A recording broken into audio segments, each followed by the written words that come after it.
Bonjour à tous les internautes, ici Keiko Magazine, le magazine qui vous propose des critiques ciné et télé.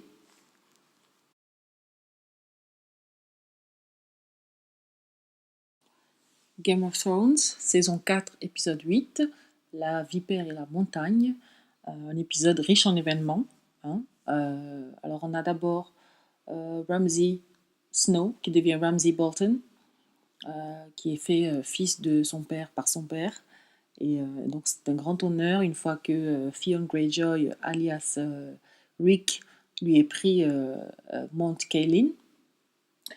Ensuite, on a Sir Jorah Mormont et Daenerys qui se séparent, parce qu'il a, comment ça s'appelle, Tywin a envoyé un courrier pour démasquer donc, le traître Jorah depuis la saison 1, hein, donc on le savait un petit peu depuis longtemps.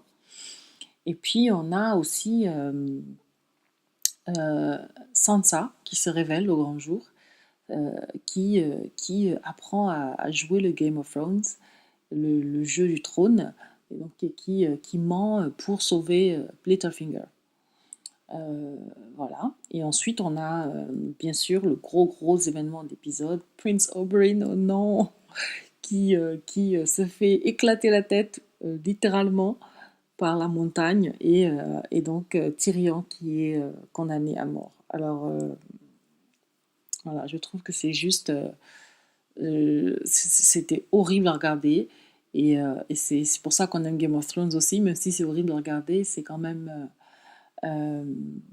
des épisodes tellement bien faits qu'on ne peut pas s'empêcher d'aimer ça, quoi. Donc voilà, on se retrouve pour l'épisode 9.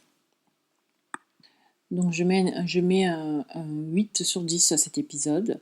Il se passe beaucoup de choses, j'ai bien aimé cet épisode, mais je trouve quand même que ça reste toujours lent. Donc 8 sur 10, et on se retrouve pour l'épisode 9 dans quelques instants. Merci bien, au revoir.